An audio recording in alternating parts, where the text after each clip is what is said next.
सामंतवाद में प्रशासनिक अधिक्रम क्या था, इसको देखिए आप। जो प्रशासनिक अधिक्रम था, एडमिनिस्ट्रेटिव हायरार्की, इसमें जो राजा होता था या लॉर्ड या इसको सेन्योर, लॉर्ड या सेन्योर का अर्थ जो रोटी दे, ये सबसे पहले पायदान पर था। राजा के बाद ड्यूक या अर्ल, इसके नीचे बैरन, बैरन के नीचे नाइट्स। नाइट्स प्रशासन में सबसे निचले पायदान पर था। नाइट्स एक प्रकार से सैनिक होते थे। अब ड्यूक का लॉर्ड राजा होता था, इसी तरह बैरन का लॉर्ड कौन होता था? ड्यूक। नाइट्स के लिए लॉर्ड होता था बैरन। राजा भूमि देता था ड्यूक को, ड्यूक बैरन को भूमि देकर के उनसे सेवा लेते थे, बैरन नाइट्स को भूमि देते थे, और इस तरह भूमि के बदले राजा से लेकर के नाइट्स तक सारे प्रशासनिक जो अधिकारी थे वो एक दूसरे के साथ संबद्ध थे और अपने से ऊपर वाले लॉर्ड के प्रति निष्ठावान रहते थे। क्योंकि नाइट्स को भूमि मिलती थी बैरन के द्वारा, बैरन को भूमि मिलती थी ड्यूक या अर्ल के द्वारा, तो ये अपने जो इमीडिएट बॉस होता था उसके प्रति निष्ठावान रहते थे, उसके प्रति शपथ लेते थे। और इस व्यवस्था में राजा सीधे नाइट्स को या सीधे बैरन को आदेश नहीं दे सकता था। अगर आदेश देता था तो राजा ड्यूक को, ड्यूक बैरन को, बैरन नाइट्स को। स्टेप बाय स्टेप जो सामाजिक और राजनीतिक अधिक्रम था उसी अधिक्रम में ऑर्डर पास किए जाते थे। नाइट्स बैरन के साथ जुड़ा होता था, बैरन ड्यूक के साथ और ड्यूक राजा के साथ। ये व्यवस्था थी। इस व्यवस्था में जो सामंतवादी व्यवस्था है, इस सामंतवादी व्यवस्था में जो आर्थिक संबंध साथ साथ जो राजनैतिक संबंध था, ये दोनों, ये लॉर्ड और उसके नीचे वाले वर्ग के बीच था। आर्थिक और राजनीतिक संबंध लॉर्ड से नीचे वाले के दोनों के बीच था। अगर इसको हम ऐसा कहें कि सामंत और कृषक के बीच जो आर्थिक संबंध था या राजनीतिक संबंध, चूंकि ये सब तो प्रशासनिक अधिकारी थे, लॉर्ड और कृषक के बीच आर्थिक संबंध था,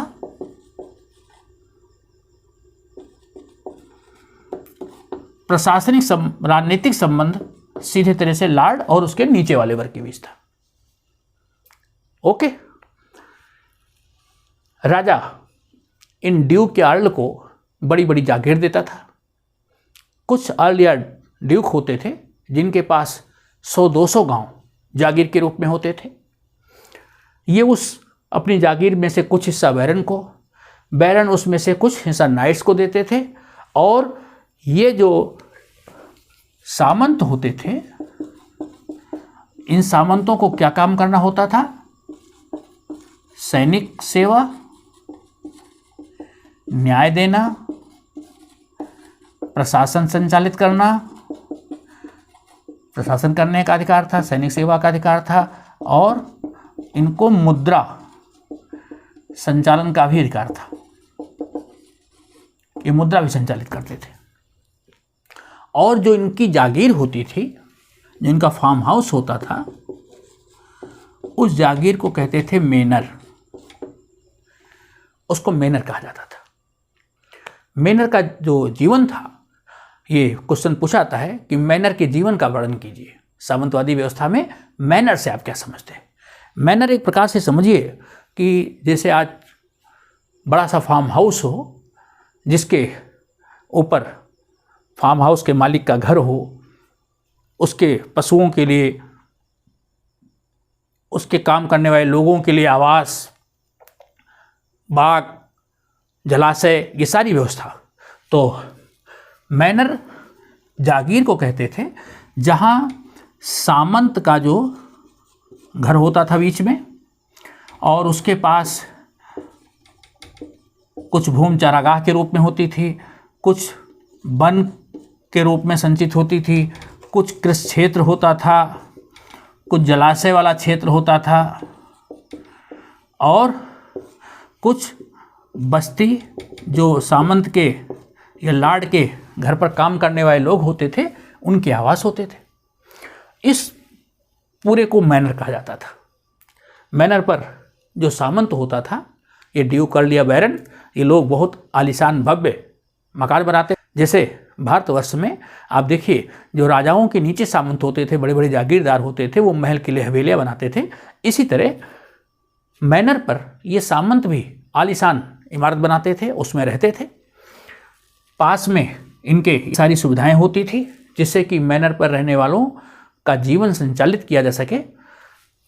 कृषि क्षेत्र होता था, जंगल होता था जहाँ से लकड़ी प्राप्त करते थे, चरागाह जहाँ पशु इनके चरते थे, जलाशय पीने के पानी, और इस सारी व्यवस्था के लिए जलाशय का प्रबंध होता था। नौकर चाकर होते थे, उनके घर होते थे। तो मैनर पर सामंत बहुत आलीशान तरीके से रहता था, और इस तरह से नौकर जो उसके थे, काम करने वाले लोग जो स्वतंत्र किसान थे और कृषिदास थे, जिसको चल करके हम आगे डिस्कस करेंगे, वो लोग इसकी सेवा करते थे। ठीक, जो कृषिदास के परिवार के लोग होते थे, उनके महिलाएं, बच्चे, वो सामंत के लिए सारी व्यवस्था करते थे। उसके भोजन की व्यवस्था, शिकार की व्यवस्था, उसके कपड़े आदि के बुनने की व्यवस्था, उसकी सारी सेवा शुश्रूषा करना, यहाँ तक कि उसकी रोटी का प्रबंध करना, उसके लिए मदिरा का भी जो है संपीड़न करना। जो शराब का आसवन होता था, शराब का आसवन भी वो लोग करते थे। ये सारा काम सामंत के लिए सब होता था। सामंत लोग आलीशान तरीके से रहते थे। शाम को समय वो अपने ऐसी भव्य हवेलियों में, जब उनके खाने का समय होता था, तो ऐसे संगीतज्ञ, ऐसे भाट चारण जैसे अपने भारत में है, तो इस प्रकार की संगीतज्ञों की टोली उनका मनोरंजन भी करती थी। प्रायः मैनर आत्मनिर्भर होते थे। कुछ कामों के लिए जरूर इनको बाहर जाना पड़ता था, शेष इनकी सारी व्यवस्था इनके मैनर पर ही हो जाती थी। तो इस प्रकार का लैविश लाइफ बिल्कुल जीते थे। और इसके बदले इनको करना क्या होता था? सैनिक सेवा होनी थी। इनको सैनिक सेवा देनी पड़ती थी। सैनिक सेवा के लिए ये सैनिकों का प्रबंध करते थे, अस्त्र शस्त्र का प्रबंध करते थे, हथियारों का प्रबंध करते थे, और इसीलिए इन्होंने बैरन, और बैरन ने नाइट्स की व्यवस्था की। ओके, तो ड्यूक या अर्ल ने अपना कुछ अधिकार बैरन को दे दिया। बैरन उस प्राप्त जमीन पर इन्हीं सामंतों की तरह वो भी मैनर बना करके रहते थे। जैसा जीवन ड्यूक या अर्ल मैनर पर जीते थे, उसी प्रकार का जीवन बैरन या उसी प्रकार का जीवन नाइट्स जिया करते थे। मुख्य रूप से जो लड़ने का काम था वो सैनिक सेवा देना नाइट्स करते थे, और नाइट्स को भी फीफ या जो जागीर थी वो मिली होती थी। ठीक, नाइट्स जो जागीर देने वाला लार्ड होता था, नाइट्स का जो लार्ड होता था, लार्ड के प्रति वफादार होते थे, अपने लार्ड के लिए लड़ते थे। कभी कभी ये किराए पर दूसरों को भी अपनी सर्विस देते थे। नाइट्स आवश्यकता पड़ने पर अगर दूसरे बैरन के द्वारा या दूसरे लार्ड के द्वारा इनकी सेवाएं ली जाएं पैसे दे करके, तो नाइट्स अपनी सेवाएं उनको भी देते थे। लेकिन अगर उनका जो लार्ड है, वास्तविक लार्ड जिन्होंने नाइट्स को ज़मीन दे रखी है, अगर वो आदेश देता है तो उसके आदेश को प्राथमिकता दी जाएगी। इस चीज़ को ध्यान में रखिएगा। नाइट्स अपने लार्ड के अलावा दूसरे को भी सेवा दे सकते थे। ओके। और ये जो लार्ड होते थे ये अपनी ज़मीन पर जो किसानों को ज़मीन देते थे उससे कर लेते थे। इसको टाइल, इसे टाइल कहा जाता था, या कहीं इसको टीले है तो ये कर राजा को वसूल करके दिया जाता था। जो स्वतंत्र किसान होते थे वो कर देते थे, उसे हम आगे आपको डिस्कस करेंगे। तो इस प्रकार से ये कर स्वतंत्र किसानों द्वारा वसूल करके राजा तक पहुंचाने का काम भी करते थे, सैनिक सेवा देते थे। तो ये तो व्यवस्था हो गई प्रथम वर्ग की। जो दूसरा वर्ग था समाज का दूसरा वर्ग कौन था? पादरी। वैसे सामाजिक अतिक्रम में तो पहले स्थान पे आता था, लेकिन अधिकार को देखते हुए पादरी वर्ग के पास वो अधिकार नहीं थे जो सामंतों के पास थे। तो सामंतों के बाद पादरी का जीवन कैसा होता था? ये धार्मिक प्रधान होता था। तो धार्मिक प्रधान होने के नाते जितनी धार्मिक क्रियाएं रविवार को चर्च में विशेष प्रार्थना होती थी, तो उस विशेष प्रार्थना का संचालन करना पादरी का काम होता था। पादरी के ऊपर बिशप के ऊपर पोप, ये अधिक्रम था। पोप ईसाई धर्म का सबसे बड़ा धर्माधिकारी होता था, उसके नीचे बिशप, बिशप के नीचे पादरी। पादरियों की व्यवस्था था, पादरियों को रविवार को इन धार्मिक क्रियाओं को संपन्न कराना होता था। साथ ही साथ जो चर्च में होने वाले जो दूसरी परंपराएं थी उन परंपराओं को पालन करना पड़ता था। जैसे कुछ लोग अपने अपराध मोचन के लिए जाते थे। पादरियों की जो आय होती थी उस आय का साधन ये लोग 10% जो व्यक्ति की आय होती थी उस आय का 10% तीथे के रूप में वसूलते थे। इससे पादरियों को, चर्च को आय होती थी। साथ ही साथ आय का जो दूसरा स्रोत था, ईसाई जगत में पुनर्जन्म की अवधारणा है। तो मृत्यु के उपरांत लोग दान देते थे, तो दान में प्राप्त जो धनराशि होती थी वो चर्च की आय थी। तो इन दो प्रकार से चर्च के पास जो संपत्ति आती थी, साथ ही साथ राजाओं महाराजाओं द्वारा बहुत सी भूमि चर्च के पास होती थी, तो इस भूमि से चर्च को संपत्ति प्राप्त होती थी। चर्च में भिक्ष और भिक्षुणियाँ भी रहते थे, उनके लिए ऐसे मठ होते थे चर्च के साथ ही साथ वहाँ विद्यालय भी होते थे जहाँ विद्यार्थियों को शिक्षा की व्यवस्था होती थी। तो जो पुरुष भिक्ष होते थे उनको मोंक, और जो महिला भिक्षुणी होती थी उनको नंस कहा जाता था। इनको ब्रह्मचर्य जीवन व्यतीत करना होता था, ये शादी विवाह नहीं कर सकते थे। और जो मठ होते थे उन मठों में इनके रहने की अलग अलग व्यवस्था थी। बहुत सुंदर सुंदर चर्चों का निर्माण किया गया। जब इनके पास खूब पैसा आया तो इस पैसे से बहुत आलीशान चर्चों का निर्माण कराया गया। जैसे सेंट बेनेडिक्ट इटली में सेंट बेनेडिक्ट का चर्च है, या बरगंडी में कलोनी सेंट बेनेडिक्ट का चर्च कहाँ है? इटली में।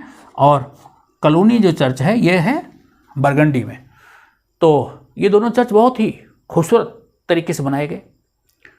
चर्च को विशेष वास्तुकला शैली, जो गाथिक वास्तुकला शैली है, उसमें बनाते थे। चर्च की छतें ढालू, नुकीली खिड़कियाँ और उनमें बहुत सुंदर रंग बिरंगे कांच लगाए जाते थे, जिससे कि दिन के समय उन कांचों से सूरज की रोशनी छन करके चर्च में आती थी। और शाम को जब चर्च में कैंडल जलाई जाती थी लाइटिंग होती थी तो उसका प्रकाश बाहर से देखने पर चर्च का जो झिलमिल प्रकाश होता था चर्च को एक अलौकिक शोभा देता था। तो ये सब व्यवस्था चर्च की थी। चर्च के साथ साथ कुछ ऐसे मठ बनाए गए थे जहाँ भिक्षु रहते थे, कुछ ऐसे मठ जो बस्ती से दूर होते थे उनको एबी या आबे या इन्हीं को मोनेस्ट्री कहा जाता था। मोनेस्ट्री शब्द जो है ये ग्रीक भाषा के शब्द मोनोस से लिया गया है। मोनोस का अर्थ है कि ऐसा व्यक्ति जो अकेले में रहना पसंद करता हो। तो ऐसे भिक्षु और भिक्षुड़ियाँ जो अध्ययन करते थे, ईश्वर का चिंतन करते थे, बाइबल की प्रतियां तैयार करते थे, शारीरिक श्रम करते थे, वो मानव बस्ती से दूर रहते थे और वो प्रायः ऐसी मोनेस्ट्रीज में रहते थे। ओके, मैंने बताया ग्रीक भाषा के शब्द मोनोस से ये शब्द आया। तो जैसे भारत में कुछ संत आप देखिए कि वो बस्ती के पास आश्रम बना करके रहते हैं और कुछ ऐसे संत होते हैं जो बस्ती से दूर रहते हैं, मनुष्य से दूर रहते हैं। तो चर्च प्रायः बस्तियों में होते थे, शहरों के केंद्र में रहते थे, लेकिन कुछ ऐसे भिक्षु भिक्षुड़ी थे जो अपनी मोनेस्ट्री अलग बनाते थे और वहाँ वो साधना करते थे। ठीक इसी प्रकार के कुछ ऐसे भिक्षु भिक्षुड़ी थे जो किसी मठ में नहीं रहते थे, वो स्वतंत्र घूमते रहते थे एक स्थान से दूसरे स्थान और लोगों की भिक्षा प्राप्त करके अपना जीवन यापन करते थे। भारत में आप देखिए कुछ संत ऐसे हैं जो आश्रम बना करके रहते हैं और कुछ ऐसे हैं जो निरंतर यायावर रहते हैं। तो ऐसे भिक्षु और भिक्षुड़ियाँ जो घूमते थे उनको फ्रायर कहा जाता था। ये घुमंतु आप कह सकते हैं, जो एक स्थान पे नहीं रहते थे। ओके, तो ये जीवनचर्या थी इन पादरी वर्ग के लोगों की। ठीक, मैंने आपको बताया कि जो भिक्षु भिक्षुड़ियाँ मोनेस्ट्री में रहते थे उनके लिए अलग अलग रहने की व्यवस्था थी, जिससे कि सामाजिक शुचिता बनी रहे, उनका धार्मिक जीवन बना रहे। तो यूरोप के मध्यकालीन समय में समाज के दो वर्गों के बारे में आपने अध्ययन किया, पादरी वर्ग और अभिजात्य वर्ग। समाज का जो तीसरा वर्ग है और यूरोप में उसके साथ जो और व्यवस्थाएं जुड़ी थी तथा 13वीं-14वीं शताब्दी में यूरोप में क्या सामाजिक परिवर्तन हुए या आर्थिक परिवर्तन हुए, उनको हम पढ़ेंगे अगले वीडियो में।